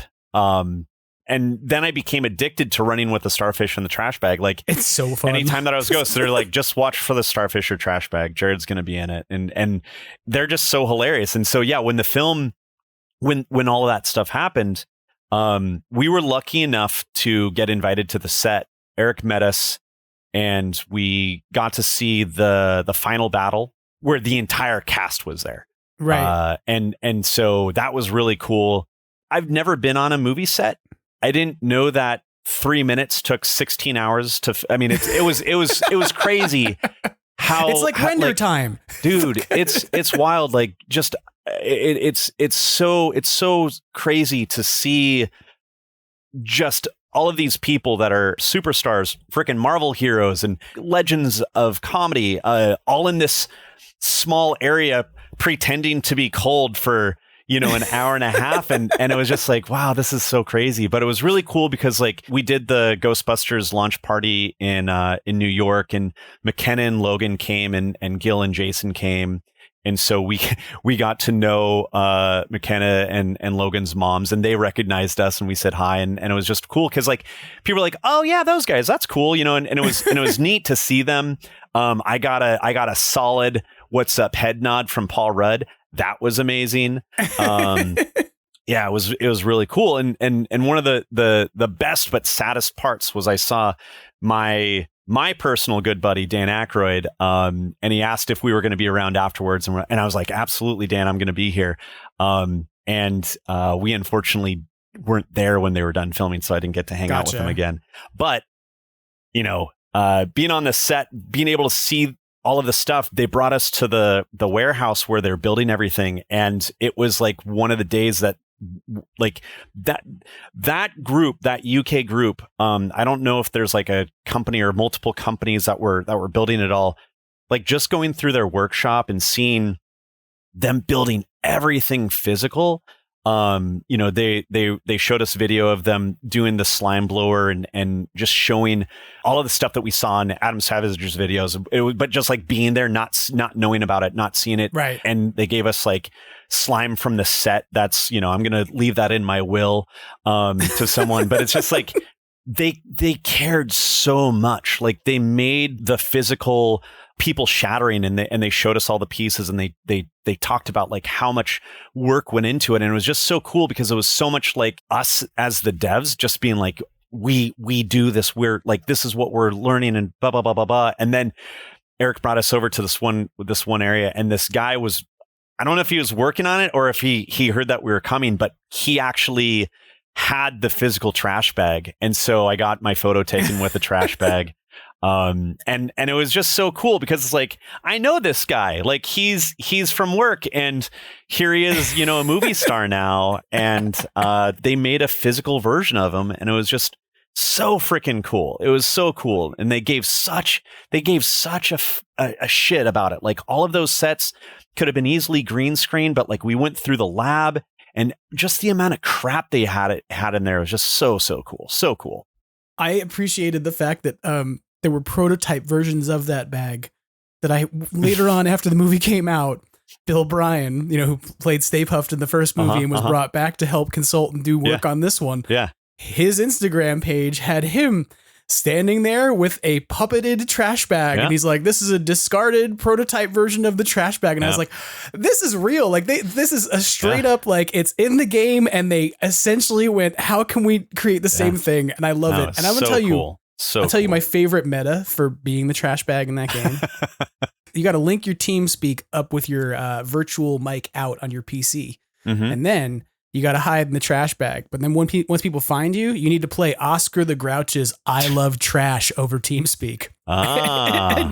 and run around exclusively in trash bags. The hospital level, the medical center is great for this. There's enough trash bags that you can really work around the level. Yeah, the trash bag meta in the medical center is pretty insane. But yeah, no, I absolutely trash bag. If it came to the two, if they were to have asked us like which one, I mean the starfish would have made sense in the lab because it was an aquarium. Right. I would have loved to have seen the starfish running around for sure. But the trash bag was amazing. It was very cool. It was very cool to see that. And I think that they did the trash bag as a toy as well. I believe it's one of the pack-in ghosts that's with one of the Fright Features figures. Yeah, I think that was how they made the Possessor ghost. They had to choose a form for it to be in. Right, so they could have chosen, I guess, a number of different things. But the thing the Possessor is for the longest is a trash bag until eventually it's inside of a proton pack, which doesn't really work. And then you could put it inside of a pizza, but then Slimer eats it. And that, of course, raises the ontological question of, has Slimer consumed the Possessor or is Slimer possessed by the Possessor now? Exactly. Yeah, like I was more caught off by like, it wasn't Greg Miller screaming as it was running around possessing stuff, but whatever, that's totally fine. Distant cousins. That was the quiet version of the Possessor ghost. But yeah, I mean, going to the set, going and seeing that stuff, going in and just, getting the physical experience was so amazing. It was super, super cool. It delights me to know, though, that like there was actually a connection between your trash bag and that trash bag. Yeah. Because when I watched it on screen, I was like, this is too uncanny to not. No, this is where soft cannon comes in, right? Yeah. This is it. No, it was really cool. The set people, like a couple of them were like, yeah, we play the game after work. It's like, oh, that's so awesome. It's just like, it's a weird one when adults say like, I played your video game. Like it's still taking some getting used to. Is it weirder when adults say they've played it for over 1,500 hours? Yes, it's definitely I mean, it makes me feel like that was worth all of our hard work for sure. But yeah, I'm still that's quite a bit. That's quite a bit of hours. That's awesome. That's totally awesome. I'm going to stop talking about it now because now it's become shameful as opposed to a point of pride. No, it's amazing. I'm going to tell everyone on Monday, like there's like, and then they'll be like, oh yeah, we see him playing all the time. We've got so many complaints about him. Probably hiding behind the couch. Yes, that's why we hiding fixed behind it. the couch, That's why being we in a fixed it. starfish on top of the whale, and Yeah. of course, my beloved security cameras that you stole from me. Yeah. We gotta make the game better. We gotta steal the things that make people happy. No, I'm just kidding. I'm just kidding. Although I have lamented the end of my reign of terror inside of security cameras. They were one of my favorite things to hop inside of was to disappear around a corner and then go in a camera and watch everybody run right underneath me and then go in the opposite direction. It was so much fun. But it's such. I mean, that was the thing about the game that before we had the game, before we physically had it, we always Jordan and I theory play the game and we talk about that stuff, and so it was one of those things where it's like, imagine when you're getting chased by these Ghostbusters and you jump into that object and they run by you like that like that just like oh my God, I did it. I pulled a fast one on them and then they come around and get you. But like, it was just one of those things where it's like, that's just so, it's not Ghostbusters, but it's so Ghostbusters. Like, it is. It's just one of those things where I think that, look, as much as you've sort of said like this is the best multiplayer Ghostbusters game. One of the things I think that you all have executed so well in this game and that I love is that like, I didn't play as Ghostbuster at first the most. I played as Ghost because like you all encapsulated the experience of being a ghost in this universe better than anybody else has. Like there's no other point where you could have this sort of first person experience of being a ghost and experiencing the physics of like hopping in and out of objects, sneaking up behind Ghostbusters, sabotaging their packs, like all the things you gave the ghosts to do, to me were almost more impressive than what the Ghostbusters could do when I first started playing it. Thank you. That's awesome for you to say. Like I'm very proud of this project. Like it's been a lot of work. But hearing stuff like that makes it really, really help a lot. That's cool. That's great. Thank you though. Well, and if not me, then of course you need to talk, you've had other great days of your life that you hinted at earlier, which apparently happened before you went to the set, or otherwise I would have asked you about it already. Yeah. So you didn't get to see Dan in London, right? But what was that like? You got to sort of direct Dan or at least interact with him during voiceover work? Oh man. So Dan Aykroyd's easily one of my favorite like actors, comedians,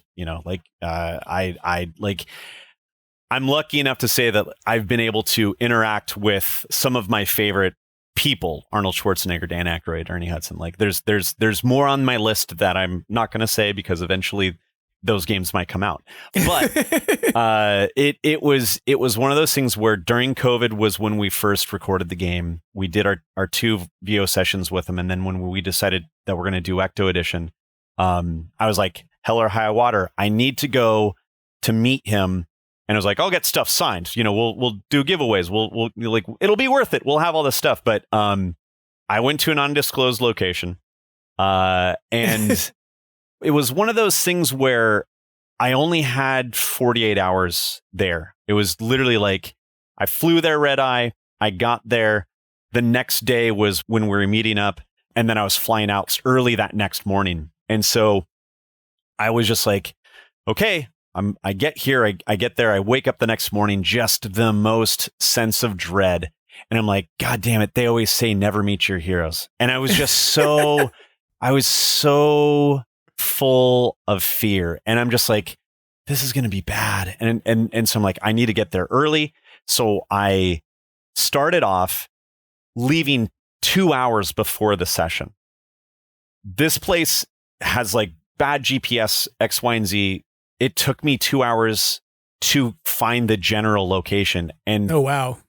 I'm still unable to find them. And so I'm going through emails. I'm going through everything. I'm like, fuck, oh no. And I call the studio. They end up sending one of the people.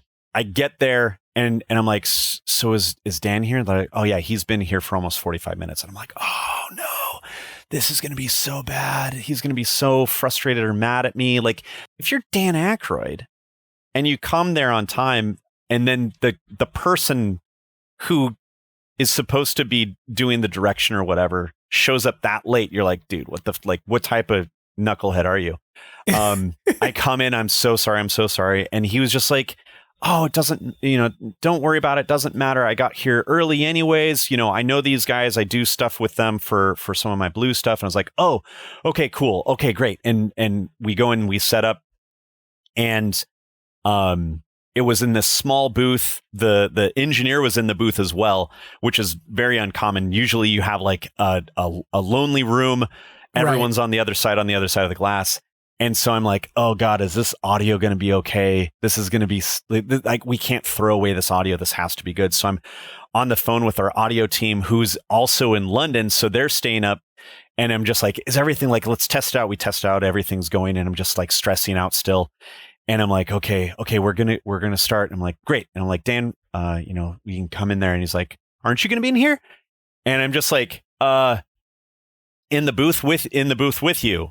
It's like, yeah. And I'm like, yeah, sure, Dan, I'll come in. And so I'm literally, he's standing right, like a foot away from me. Right. And he's doing his lines and, everyone is like geeking out because we have him doing some stuff and he's doing, some of the Sam Hines lines and there's a little bit more energy and everything like that. And he's just killing it. And the thing about Dan was like, a lot of our lines, there's a lot of big syllables. There's a lot of flow and craziness where Ray speaks in that like that robotic tone. Psychomagnetheric. Yeah, exactly. but more psychomagnetheric. And like I get tongue tied when I don't know what I'm saying. But like he's reading this and he's ba ba ba ba ba ba ba ba ba. And he's adding more to it and he's adding more Ray to it. And I'm sitting here awe-inspired because one of my heroes from like childhood is reading the lines that James and Elise worked on and that like the story that I worked on with them. And it's just like, this is so crazy. And he's like looking over to me. He's like, good. And I was like, yeah, Dan. Yeah. Whatever you say. And then we're just like going and we did about an hour. But like the end, we're trying to get some just like vocal Foley where it's like you're whatever. Hey, you're running up the stairs. And so he started doing skits, like making the sound of going up the stairs and okay. And then he's like goes and we're like, what the fuck? And it's just like he just gave us so much audio and so much great stuff. And it's interesting because he did the VO, of course, for the last game he did where they had to do a lot more of that work. Yeah. Like the sort of Foley work of them running around as Ghostbusters. And if you rip all the audio out of that game with like an SMP ripper, you can get like Harold, all the great stuff, panting. Yeah. No, and it's so cool because like it is just them doing it. We didn't get a stunt person or anything, but like he's doing all this great stuff, and I'm like, oh my God, this was just so cool, and he's just riffing, and it was just like all of the energy was so awesome. And then afterwards we go in, and I'm like, can you sign some of the things like that I brought? And I brought a couple Ecto editions, and this is one of them, but like I'm showing a signed Ernie and Dan Ecto edition. Like this is another Spirit thing, Guide box. Another thing that will be left in my will. But and so he's like, yeah, but then he just starts taking everything. He signs the posters, signs the games, and I'm just like, oh my God, he's like, anything else? And I'm like, do I have like will you sign my ID card, and all this? And he's like, you're pulling off your t-shirt. Yeah, and I'm just like, this is so amazing. And so I'm like, man, this was so cool. The day, the session's over, and I'm like, okay, cool. He's like, so where are you staying? I was like, oh, I'm staying over here. He's like, oh, that's on the way. Do you want to ride? And I'm just like, Dan Aykroyd's driving me to my hotel. And I'm like, what am I going to ask him? What is this going to be? And I'm just like, 2 questions. Cause I'm a big alien conspiracy and goofball. I don't go deep in it, but I'm like, I got to ask Dan Aykroyd about UFOs. Like, we all know that he's a guy. He's one of the guys. Mm-hmm. And so we talk about UFOs for the 45 minutes. But before that, as we're going out, this car drives up and it's his family. And he's like, hey, can you set an extra spot at the table? And I'm like, oh, that's weird. Okay, cool. Maybe something. And then he looks at me. He's like, do you want to have dinner with us? And I'm like, yes, Dan Aykroyd, I want to have dinner with you tonight. And so I'm now just like, oh my God, this is crazy. So we drop off my bags. We head to his location, and I hung out with fucking Dan Aykroyd for 6 more hours. Wow. Drinking Crystal Head vodka. I was going to say, you had to have been drinking Crystal Head vodka. He's making me Crystal Head vodka. You know, we're having just this great talk. Like, his partner from Crystal Head was there, and it was just so awesome. It wasn't like it was, listen here, kid, let me tell you about the world, or let me blah, blah. It was just like this flow, this like everyone that was there was just so awesome. And, you know, we have this great dinner, and then, you know, we're drinking more wine. Now I'm just completely like, I'm on my lips, and it was just the raddest. It was such a great time of truly meeting him, where, you know, that analogy of like, you know, never meet your heroes unless it's Dan Aykroyd, because like he was so cool. He was so cool. And we talked about like Blues Brothers, and we talked about Ghostbusters, and like just his absolute breadth of work, and just like all of the stories. And then, you know, he should have been just talking the entire time, but he's asking me stuff. He's engaged with like me and my life, right. And like asking, and it was so just amazing. It was just the raddest thing ever. And so, yeah, when I saw him on the set, it was like, okay, let's see if he actually remembers who the fuck I was, you know, but like, it's like, oh my God. Yeah. And, you know, gives me a hug, and it was just like, oh man, this is such a bummer that we didn't stay, but it was just one of those things where timing and everything didn't work out. And, you know, you can't just pop by the set and be like, yo, Dan, want to go get dinner afterwards? But, you know, one day I hope to God I come across him again. Because like, he's such a good actor that the insane lines that we gave him, he added to it and made them better. And then he was just so welcoming to like bring me into his world. And, you know, I played it pretty fucking cool. I'll be honest. I was playing it too cool, because at the end, instead of being like, can I get a photo with you, or can I get your cell phone number? It was just like, well, thanks a lot, Dan, for one of the best times ever. And he drops me off at the hotel. And as he drives away, I'm like, why didn't I get the photo? Why didn't I do the things? Because it was just one of those, like, I'll kick myself. But, you know, it was just so cool meeting him. And Ernie Hudson didn't have an Ernie Hudson experience because it was in LA. It was, you know, not as middle of nowhere, but like, Ernie was super, super cool as well. And like, just working with him, and when he was doing all of his nameless voice VO, it was just like, fuck, man, I didn't know that he could do this.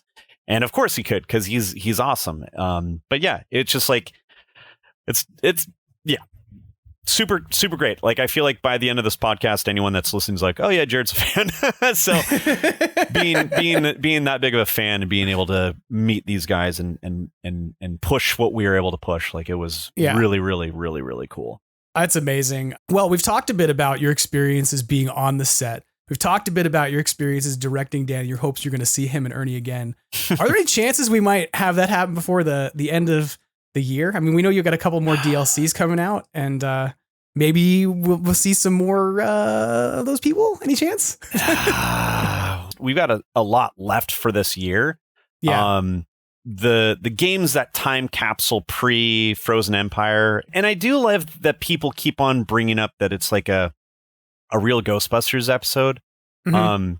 Because that's kind of what we really wanted to do, and you know, if there was a world where it's like, oh, we want more story, or we want X, Y, and Z, or whatever, like we would try to do a lot of that, and you know, we work on our games as long as we can. Like, we're not done. We'll be doing things for it. Well, and it's interesting kind of that, like, you know, what you have coming for the future, the rest of the year, as you were kind of talking about this idea that people are coming back and saying it's kind of like real Ghostbusters.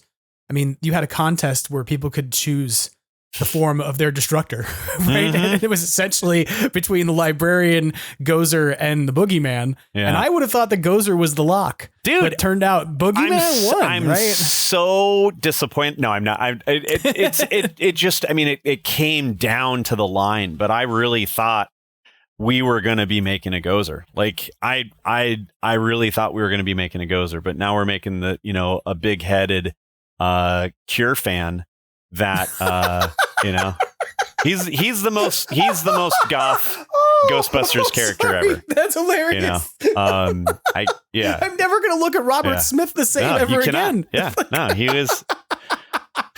He's absolutely just the most inspired Cure Ghostbusters character ever, and I'm stoked, honestly. I mean, for me, I feel like it shows truly how powerful the real Ghostbusters was. You know, it's Gozer, that's uber canon. That's a cool character, but for the community to choose an RGB, you know, like, yeah, he's top 3, right? But we did Sam Hine.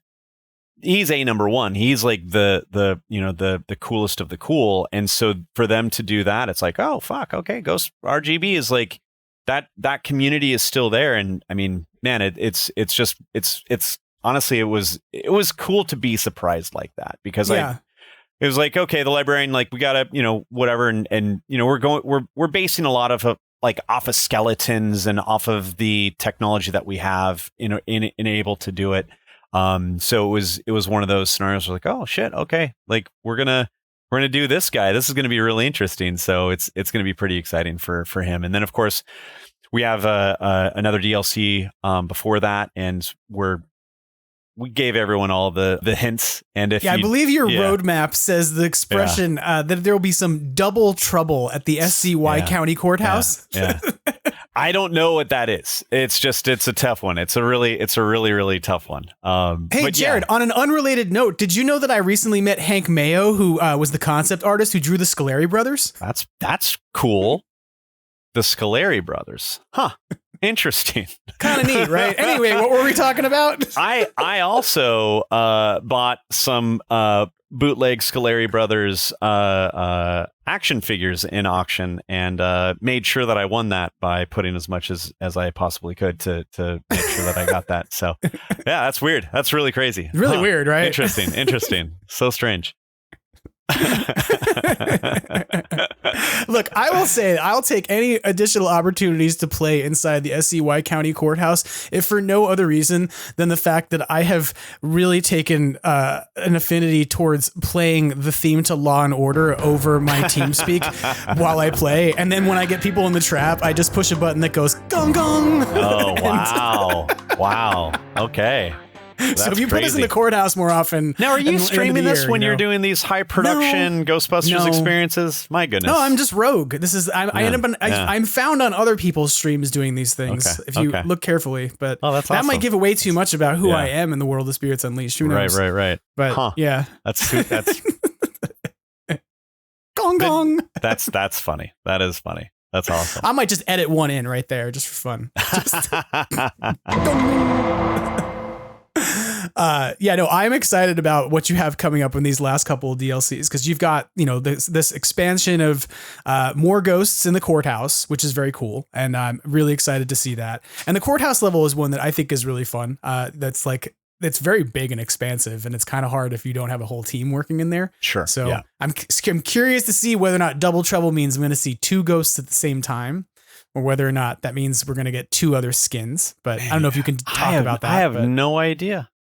I have literally no idea. It's one of those things where, you gotta tune in to see. You gotta jump on one of those dev streams on Twitch. Have our devs, talk about that stuff and show you what wacky stuff the art team's kicked out but whatever it is, it looks very cool. And electrifying. Yes, very much. Yeah.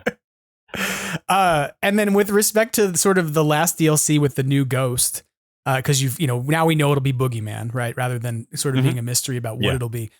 Should folks also expect another map, or is the map environment kind of locked down at this point? Map environment's it's locked down. I mean, we've done so many maps. It's one of those things where it's like there's 10 maps that that you have to choose from and all of that stuff. Like, as much as I love Ghostbusters, which I feel like I've proven to a lot of people that I'm a massive Ghostbusters fan, there's still a point where it's like, okay, we're not done, mind you. Like, we might have stuff next year. We're just talking about this year.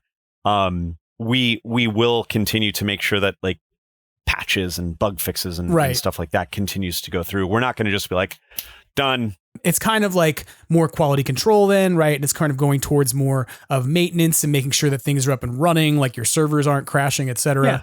Right. And it's less on probably new creative ideas. And I'm glad to hear that, like, for a reason. I've heard it sort of joked around by folks who are like, we're going to get Boogeyman. He'll be game breaking. And then they'll just go, we're done. And I was like, that would be funny. That'd be funny. I don't think they'll go all the way to the end of the year and be like, release this character they asked us for and break the game and walk away. He's going to be the first character that can kill a Ghostbuster. He's just going to have guns. It starts off and he's just killing people and it's like, what? Gotta do something, right? No, he'll be like, it's just like what we've done with all of the other ghosts, like very, very based off of other ghosts with those balance elements, with new systems to it to kind of like change them up. But all of the ghosts, like, after the Overlord style of ghosts, like, we are still noodling on that stuff, and so but the Slimers go out, doesn't game break. He'll be based off of archetype systems that we have, we're not gonna just drop it and then peace out. Like all of our games, like, I mean, like Predator came out how many years ago, and we just released a Predator patch. Like, we're doing stuff to make sure that they're still good, that they're still supported, that they're still working. We have to do that. So, yeah. So what I'm hearing you say is that the security camera support pack is coming. Oh man. I know I'm not getting my cameras back. It's fine. I understand. Honestly, those being shipped are still, that's still a very funny one, because I was on the opposite side of a security camera ghost, and I was so livid.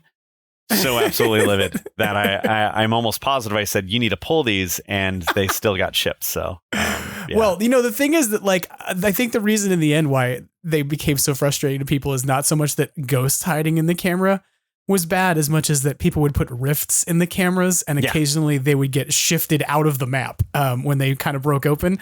So it left there's rifts out there that people could just kind of remove from accessibility from Ghostbusters to destroy them. And my version of that is like, cool, bust the ghost. It's fine. You can still get the rift. You just got to trap the ghost. But I mean, that's video games. That's multiplayer. That's all of that stuff. Like, if it was just a linear story that we had to tell, like, that's so much easier than multiplayer. Multiplayer is just like, because in multiplayer, you're just inviting like thousands of people to come in and figure out if they can break the universe. Like, it's essentially what goes on. It's just, and then we have to track those, because some people are like, I'm never going to tell you how I broke the universe. I'm never going to tell you how I got behind the couch. I'm never going to tell you where I used to hide on top of the whale. See, at least I'm open about these things. Yeah. Well, and that's the thing. Like, my team is really good. Like, unfortunately, they'll all be listening to this and yelling at me about something that I said. But, it's one of those things where it's like the content that we have for the game, we're pretty diligent on going through and really tracking. And because we do really care about the projects, it's not like, whatever, that's hard to fix. We're dealing with that on four live games that we're, still Right. working on. So yeah. And I think it's so cool that you've put as much energy and sort of passion into this game as you all have. I mean, it's very evident, even when watching the devs get on stream and engage the community. I can't let Dan down. I just can't let him down. No, you shouldn't. You can't. That would be wrong, especially after all the time he spent, being kind to you and being like, come have dinner at my house, etc. So, Jared, we talked a lot about things that you have coming up down the pike and sort of the end of the year and what's left with Ghostbusters Spirits Unleashed. And we've talked about what you've got done so far. Not that these things are happening. Anybody out there listening, don't get this all excited like this is the next pathway for development. But if there was something you could have wish casted into this game, something that, like, I know you're very proud of it. If there was something that would have made you even more proud that you could have pulled off, what would it have been? Oh, easily getting the absolute OG cast. Having everyone healthy and willing to do something just like having that group of superstars, being able to work with all of them. I mean, it's cool, beyond cool to have gotten to work with half, but it's definitely one of those things where, there's just things that could not align. And then there are just things that, time and space don't allow. Right. But I do, it's one of those things where I do always look at the previous game and, it's not jealousy, because I know what they had to go through to get that game done. And it exists, and it's a cool story, and it's a cool experience.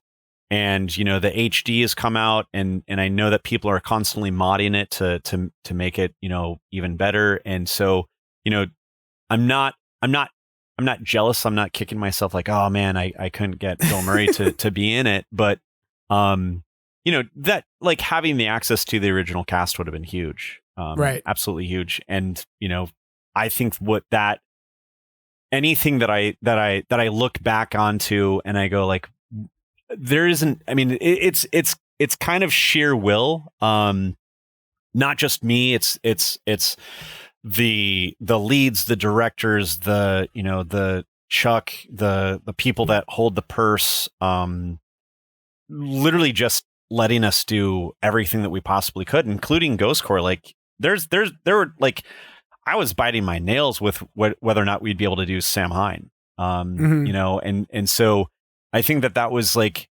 a really huge thing. There's of course lots of little things, not being able to, have a bigger part, or having either Janine in, or all of those elements, bringing like any of the original cast in from RGB to help out with stuff. Like it's a bummer. It's totally a bummer, but it's not something that it's like, oh man, it would have been so much better if we got X, Y, or Z. I definitely think that it would have been cool if we were to have been able to have made like DLC bespoke Ghostbusters heroes, but that was just not in the cards. It's like, couldn't get like getting the original guys as DLC. Like that would have been a really cool one, but it kind of, goes against the, like, I wanted to make it so anyone could play the game and play the DLC and grind to get those things.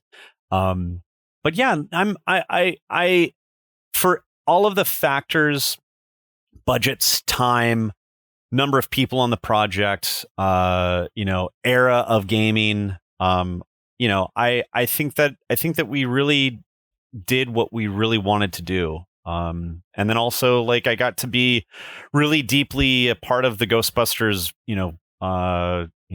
business, honestly. Like I was, able to, become friends with Eric and meet Jason and Gil and present the stuff to and present to Ivan and get yelled at by Ivan and go and have this awesome day with Dan and get to hang out with Ernie, Hudson, and it's really cool. And then I was able to bring friends that I've known for many years that are massive Ghostbusters fans, like Greg and Rahul, and like even Ryan Colt Levy who did Sam Hine. Like he did a voice in one of our games in Arcade-A-Geddon, and then James and Elise are like, hey, one of the characters from this did Chainsaw Man. I was like, oh fuck, that's crazy. And we just threw an email to him to see if he was interested, and he jumped on it. And then like just him bringing this new tone to Sam Hine and becoming friends with Ryan. It's just like, yeah, like it has not been a terrible road at all. It's been a lot of work, and my team has done an amazing job. And it's one of those games that there's a lot of games that I've done, but there's a few games that I'm mortified that I worked on. There are some games that I'm super proud that I will always talk about, extremely proud. And Ghostbusters is there. It's like, you know, any project that I've worked on in the past that I'm like, I put my heart and soul into that game, and it's absolutely Ghostbusters. So, you know, where it goes, I hope that, like, honestly, I hope that people, you know, 5-6 years from now see it the same way that they see the earlier Ghostbusters game, 09. And I hope that people see that as, like, you know, discover it, you know, years from now and go like, oh man, this is cool. And I could play it online, and you'll still be playing. So they'll be like, I found this one guy. It took me 30 minutes to matchmake, but this one dude kept on fucking doing all this weird shit. And so the game's not dead. So wait, so what you're telling me is that you're going to leave the servers up and running in perpetuity, so that way I can hang out and wait for matchmakes. We'll figure it out. We'll figure it out. I mean, it's just one of those things where it's I fucking love this game, and it's one of those things where I'm super, super proud of what we've done. Team effort. It's by far not me doing any of the work. It was just me, like, being kind of like the captain, going like, we need to go in that direction, and then my you know, expert developers just really executing something amazing. So yeah, I am very grateful for everybody who's worked on this project, and your development team, and you, and for you taking the time to talk with us about it. And I'm also grateful that you're going to keep the servers running in perpetuity, so I can be a starfish in 15 years. But I really mean this. We'll give you the one server that'll be in your house or something like that. I mean, I was going to offer to buy it. I was going to say, when you decide you're getting rid of it, I'll buy it and put it in my house. But if you want to give it to me, I'll happily take it. They're all Amazon. They're all Amazon servers and everything like that. So we'll figure out how to make one physical one, and we'll just put it in your house. Yeah. All right, that sounds. We'll make a firehouse looking PC, and then you can be like, that is the North American. Oh, I love this idea. Yeah. This is hilarious. This is great. It's going to be like, I'm going to get in so much trouble for promising any of this shit. It's going to be funny. It's not. None of this is seriously promised, but like, I am sort of tickled at the moment. It's kind of like a Seinfeld episode where George is trying to preserve his Frogger machine and move it across the street without it being powered off to keep his high score. You know, if they turn the servers off, then do I keep my number of hours that I've played? Exactly. But man, you're lucky we didn't add leaderboards. Yeah, I would have. We could have. I mean, you would be finding out right now, like, wait a minute, there's other people that play more than me. Well, there definitely are. I have no question about that. I'm positive that somebody out there has played like 2,000 hours of this game, and I could probably even name who they might be, but I won't. I need to figure out what to give to the 1,000 mark people. I'm sure I could find that in the back end. Huh. Yeah. There's a little little unlockable that you get. Yeah. It's an Extraplasm t-shirt. Yeah. Oh man, logos and everything. Like, believe me, I've been on the logo train for a lot of stuff. But yeah, like, I wonder what we'll figure something out. Maybe by the time if I come back, can talk about what that 1,000 mark would be. That would be pretty cool. So I'm not going to lie. Then I would have something to wear in a match and be like, I don't have a league jersey, but who cares? Right. You don't even have a league jersey. Wow. No. They haven't even hooked you, because it's just a code, man. No, I don't have a league jersey, but I also didn't go searching for it because, you know, again, I'm not part of the league, so I don't want to represent myself in ways that are incorrect. Then people might be like, are you in the league? And I'd be like, no. And there'll be like a giant war, and there'll be all kinds of turmoil in a Discord forum somewhere. How dare these non-pros? I am so appreciative that we did this, and we had an opportunity to chat about Ghostbusters Spirits Unleashed and your involvement with it. And how much you've put into it and the team's put into it. And I'm so grateful for it because of the amount of time I've spent playing it and the relationships I've had with people who've I wouldn't know otherwise, other than the fact that we thought it was fun to tell jokes and be funny on TeamSpeak and then form friendships on Epic Games or whatever and join back into the same games every night and hang out with total random strangers who I've become friends with. So none of that would have happened without you all deciding to make this game. So thank you for creating like another space of sort of Ghostbusters fandom and community, because it's one that exists out there for sure. Well, thank you for playing it. Thank you for having me. And I'm happy that people do enjoy it. It's definitely made it worth all the work that we put through it. So that's really cool. Yeah. And thank you so much for it. And again, if you want to come back and talk about the later DLC as we get close to the end of the year, you're more than welcome to come on back to Extraplasm anytime you'd like, Jared. Awesome. Yeah. I'll just come on and we just, need more content for something else, and I could show my uber critical Ghostbusters self,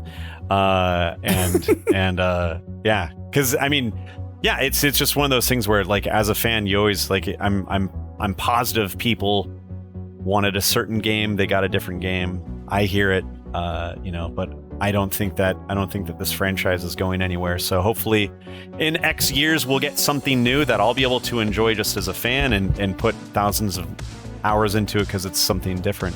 It should be exciting. Well, if that happens, friend me on Epic Games so you and I can spend thousands of hours doing that together. How's absolutely that sound? absolutely. All right, Jared, thank you so much for coming on Extraplasm. We'll talk to you again soon. Oh, thank you. That about wraps things up for Extraplasm this week. I want to say one final thank you to Jared Gerritzen for coming on the show. Jared had a very busy schedule in the last couple of months, especially as they were working towards completing the Killer Clowns in Outer Space game, and it was so nice of him to make some time to chat with us and to share stories from the production of Ghostbusters Spirits Unleashed. If you have not played that game, you need to go play that game, especially after hearing all these great stories about the people who are making it. And who knows, maybe we'll get to hear some more about people who make that game or from them in the future. Keep your fingers crossed, because I'm hoping so. Beyond that, you should also check out the Killer Clowns game, because, it's pretty neat. I also want to say thank you as usual to Brendan Pearce of Badoochi Studios, who provides our logo and our visual identity for the podcast, as well as vaporwave artist MAGNAVOX, whose version of Ghostbusters serves as our theme song each week. And I need to say thank you, as always, to you for listening, for tuning in, for checking out Extraplasm. We're at 90 episodes in. We're very quickly approaching 92, which, if you're trying to figure out why that matters, it's because it's the 46th episode times 2, which in theory was, the episode where we found our voice. So apparently we're going to find even more of our voice very soon, or we're going to celebrate the 2nd year anniversary at another point very soon. But either way, we're 90 episodes in. We're almost 2 years into Extraplasm. And I wouldn't still be here doing this if there weren't so many of you who tune in and check it out and comment every week, whether it's in DMs or on the podcast posts, etc. If you want to be in touch with me, if you have anything to share, of course, you can reach me at Extraplasm on Instagram, extraplasompodcast@gmail.com if you're into the email thing, Extraplasm Podcast on Facebook or YouTube. Don't be a stranger. Feel free to reach out. I'm ready to believe you've got something to share. Be happy, be healthy, get excited, because Comic-Con is coming, and with it, you're probably going to find out some things about Mondo stuff, and maybe, just maybe HasLab. Who knows? And as Ernie Hudson reminds us every single week, try to have fun and always keep on busting. Take care.